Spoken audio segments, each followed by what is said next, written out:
La justice de notre pays est devenue complètement folle. Je viens d'entendre une vidéo qui m'a révolté. Un homme de 86 ans est tranquille, il dort tranquillement dans sa maison. Il est là et tout d'un coup, il entend du bruit. Il descend, il voit qu'il a un cambrioleur. Un cambrioleur algérien multirécidiviste. Il prend un couteau de cuisine, puisqu'il est dans sa cuisine, il lui donne un coup de couteau, le cambrioleur meurt. Eh bien, cet homme de 86 ans a été condamné et il n'a pas eu le droit de retourner dans sa maison pendant 2 ans.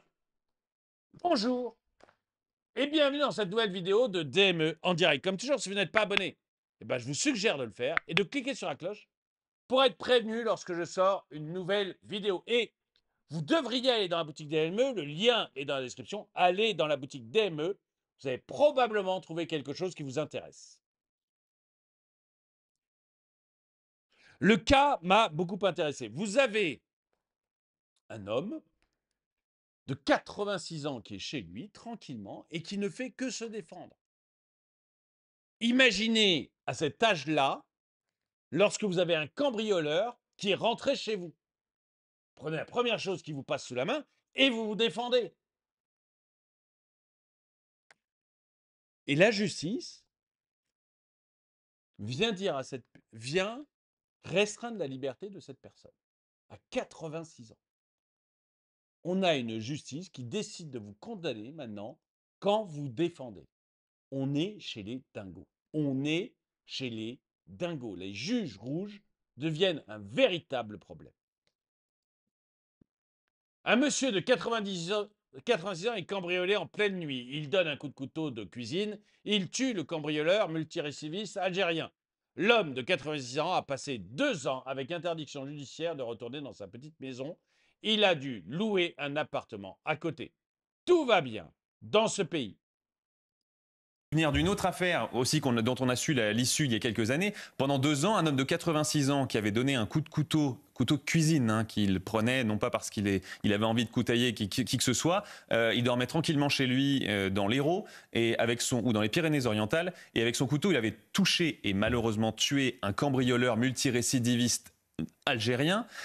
Cet homme était mort. L'homme de 86 ans a passé 2 ans avec interdiction de retourner chez lui, interdiction judiciaire de retourner dans sa petite maison. Il a dû louer un appartement à quelques centaines de mètres. Venir d'une autre affaire. Mais déjà, qu'est-ce que fait un cambrioleur multirécidiviste dehors? Pour moi, il faut donner 3 chances aux gens. 3 chances, pas plus. La première fois, tu as fait une couillonnerie. La deuxième fois, on te dit, attends, si tu recommences, ça va être très très chaud pour toi. Et la troisième fois, tu ne ressors jamais de prison. Alors attention, la première et la deuxième fois, tu vas en tôle. Hein. T'as cambriolé, tu vas en tôle 3 ans, 4 ans, 5 ans, je ne sais pas.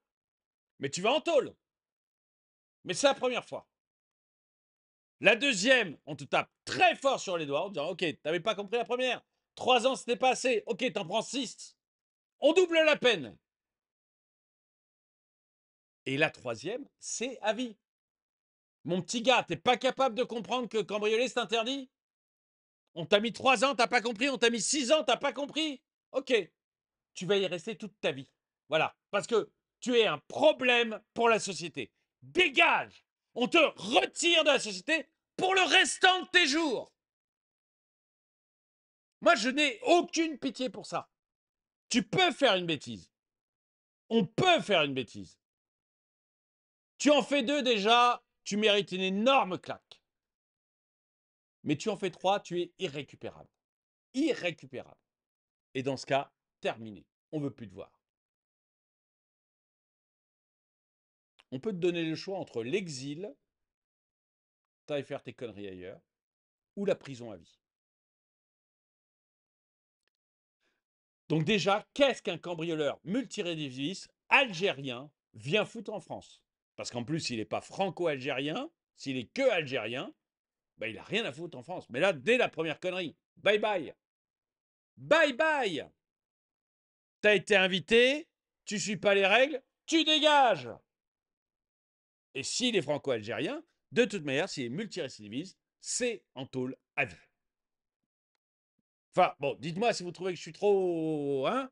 Mais moi, j'en ai ras-le-bol. Voilà, je trouve que prévenir quelqu'un 3 fois, c'est largement suffisant. Les Français doivent monter un lobby judiciaire pour mettre les magistrats de gauche sous pression et les dégager.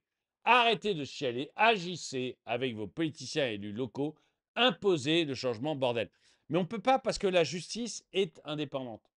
Et c'est pour ça que je pense que la justice devrait être élue. Mais élue, c'est-à-dire que vous avez soit une liste, soit vous élisez des patrons de la justice, mais au niveau départemental, vous va être très proche, très très proche de vous. Et vous élisez, je ne sais pas, 5 personnes qui vont décider quels sont les juges qui auront le droit d'être juges dans le département ou dans la ville.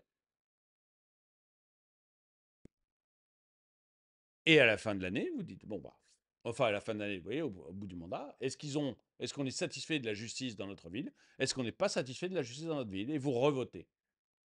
Et je pense qu'il n'y a que comme ça que la justice sera réellement rendue au nom du peuple français. Tant qu'on n'aura pas ça, on tombera. Parce que je vous ai dit, en 1900 déjà, il y avait des problèmes avec la justice. En 1900, il y avait déjà des problèmes avec la justice. La police a arrêté 400 personnes par jour en moyenne à Paris et ils étaient quasiment tous remis dehors par les juges. Et c'est Clémenceau qui est intervenu pour arrêter ce genre de couillonnerie. Je pense qu'il faut en passer par là. C'est-à-dire que je pense que la justice, il faut arrêter de rendre les juges, de laisser les juges indépendants. Il faut qu'ils rendent des comptes au peuple. Puisque la justice est rendue au nom du peuple français, il faut que les juges rendent des comptes au peuple français. Et la façon de rendre des comptes au peuple français, c'est le vote. Alors je sais que l'élection des juges, ça se fait nulle part. Donc c'est peut-être une très mauvaise idée. Hein. Quand un truc se fait nulle part, il faut toujours se demander si ce n'est pas une très mauvaise idée. Mais pour moi, aujourd'hui, en tout cas de ce que je comprends, c'est la seule façon d'avoir une justice qui aille réellement dans le sens de ce que veut le peuple. Incroyable. Obligé de... D'ailleurs, les juges, excusez-moi, hein, petite parenthèse, hein, vous savez qu'entre 39 et 45, les juges français ne se sont pas bien conduits. Hein, il s'est passé 1939-1945, il s'est passé des événements en France, et les juges français ont tous collaboré. Et ils ont tous prêté serment au régime de Vichy. Tous. Donc, c'est dans ce sens-là où ils ont collaboré. Je ne dis pas qu'ils ont tous envoyé des juifs se faire massacrer, mais ils ont collaboré dans le sens où ils ont tous prêté serment au régime de Vichy. Et après, ils ont été plus ou moins zélés dans leur attaque contre les Français et les Juifs. À la Libération, il n'y en a pas un seul qui a été viré. Pas un. Il n'y en a pas un qui est démissionné. Ils sont tous restés. Et il y a un véritable problème avec les juges. Il y a un véritable problème avec les juges. Incroyable, obligé de sauter par la fenêtre pour éviter de se défendre contre l'agresseur. Les voyous qui agressent sont défendus par la justice. Là, il fait référence, vous savez, il y a un animateur télé, que je ne connaissais pas, mais je ne regarde pas la télé, qui a été victime d'un homejacking. Et cet animateur est marié avec un autre homme, et l'autre homme a dû sauter par la fenêtre pour s'enfuir. Et il me semble que l'animateur a dû aussi s'enfuir par la fenêtre avec son bébé pour s'en sortir. Et donc l'autre homme a fini à l'hôpital. Bon, il est sorti relativement rapidement. Mais oui, on est obligé, déjà, le homejacking, pour moi, ça devient une folie furieuse, mais une folie furieuse. Et ça montre bien qu'on est devenu un pays de coupe-gorge. Et d'autre part, effectivement, si tu répliques, ça va te tomber dessus. Ça va te tomber dessus.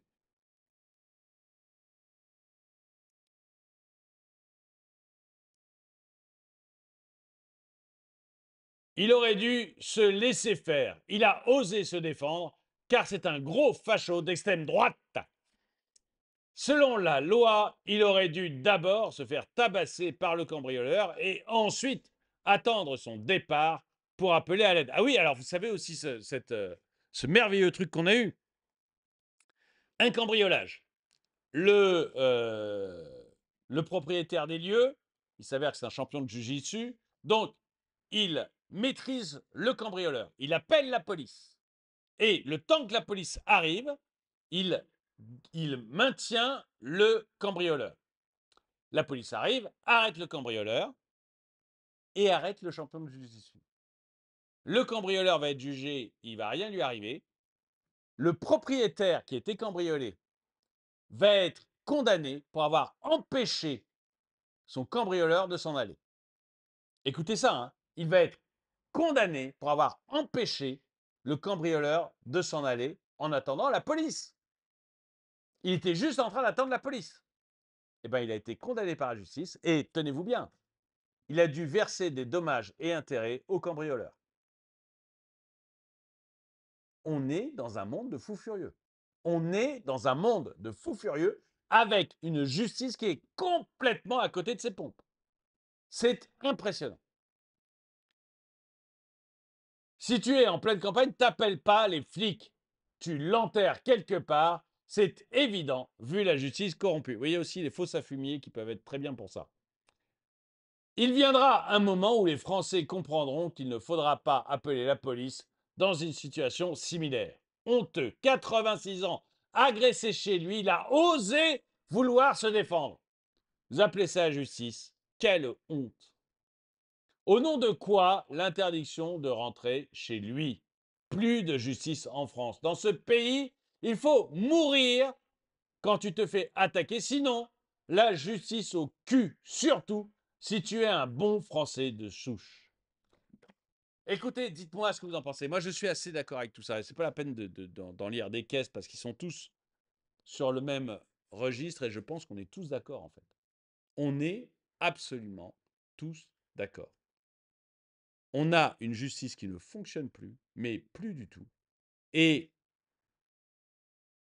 elle est passée du côté des criminels et elle n'est là que pour enquiquiner les braves gens. Dites-moi ce que vous en pensez dans les commentaires. N'oubliez pas d'aller dans la boutique et surtout, dites-moi ce que vous pensez de cette idée que j'ai, qui est qu'il faudrait élire les juges. Il faudrait élire les juges parce que la justice se rend au nom du peuple français. Dites-moi ce que vous en pensez dans les commentaires. En tout cas, n'oubliez pas de la boutique DME, le lien est dans la description. Je vous fais 20% sur toute la boutique, c'est 240 produits, c'est 8 logos différents comme celui-ci. Travail dur, l'État encaissera. Et des produits qui vont du sac, des sacs, des vêtements, des mugs, des gourdes, des glacières, des bonnets, des casquettes, des maillots de bain. C'est plus la saison que les bonnets d'ailleurs. Des maillots, des maillots de bain, mais aussi, si juste vous voulez montrer, voilà, juste faire un clin d'œil à la chaîne, des autocollants, des magnets. C'est même pas pour l'argent, les autocollants et les magnets, c'est vraiment pour le clin d'œil parce que un autocollant avec 20% de réduction, je sais pas, je vais gagner 70 centimes dessus, hein, donc c'est vraiment pas pour gagner de l'argent là. Mais c'est juste un clin d'œil. Vous me faites un clin d'œil pour dire que vous soutenez la chaîne, et moi je vous fais un clin d'œil en vous envoyant un des logos que vous aurez choisi. Voilà, je trouve ça plus sympa qu'un Tipeee. Quoi qu'il en soit, merci d'avoir regardé la vidéo. Mettez un pouce vers le haut, commentez, partagez, et moi je vous dis à très bientôt.